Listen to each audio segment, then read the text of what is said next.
धन, दुर्गा की पूजा से शक्ति, हनुमान की पूजा से बल व गणेश पूजा से धन, वैभव, ऐश्वर्य मिलता है तो सबसे विद्वान, धनवान, शक्तिवान, बलवान व ऐश्वर्यशाली शूद्र, अतिदलित, पिछड़े व आदिवासी होते। पर ये सबसे दुखी, गंवार, अशिक्षित, गरीब, बदहाल यही है। अंधविश्वास त्यागो, शिक्षा को गले लगाओ। शूद्र, ओबीसी, एससी, एसटी, इनकी हिंदू धर्म में क्या हैसियत है? नंबर 1, गीता के 4थे अध्याय के 13वें पद में लिखा है, ये जो ब्राह्मण, क्षत्रिय, वैश्य व शूद्र जो विभाजन है वह मेरे द्वारा ही रचा गया है। फिर भगवत गीता में लिखा गया है 9वें अध्याय के 32वें पद में, मेरी शरण में आकर स्त्री, वैश्य, शूद्र भी जिनकी उत्पत्ति पाप योनि से हुई है परम गति को प्राप्त हो जाते हैं। महाभारत में लिखा है शूद्र का प्रमुख कार्य तीनों वर्णों की सेवा करना है। महाभारत ये भी लिखता है कि शूद्रों को संचित धन से स्वामी की रक्षा करनी चाहिए। रामायण में लिखा है शूद्र तपस्या करे तो राज्य निर्धनता में डूब जाएगा।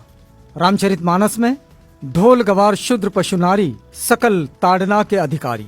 रामचरितमानस में ही पूजिए विप्र सील गुणहीना शूद्र न गुण गण ज्ञान प्रवीणा।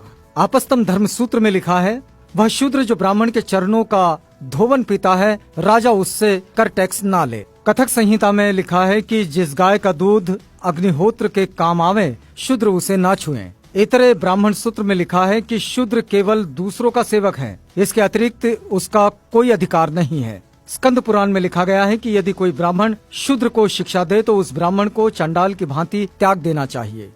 गौतम धर्म सूत्र में लिखा है कि यदि कोई शूद्र वेद सुन ले तो पिघला हुआ शीशा लाख उसके कान में डाल देना चाहिए। यदि वो वेद का उच्चारण करे तो जीभ कटवा देना चाहिए। वेद स्मरण करे तो मरवा देना चाहिए। विष्णु स्मृति में लिखा है कि देव यज्ञ व श्राद्ध में शूद्र को बुलाने का दंड 100 पर्ण। आपस्तम धर्म सूत्र में कहा गया है कि ब्राह्मण कान तक उठाकर प्रणाम करे, क्षत्रिय वक्षस्थल तक, वैश्य कमर तक व शूद्र हाथ जोड़कर एवं झुककर प्रणाम करे। तैत्तरीय ब्राह्मण सूत्र में लिखा है कि ब्राह्मण की उत्पत्ति देवता से, शूद्रों की उत्पत्ति राक्षस से हुई है।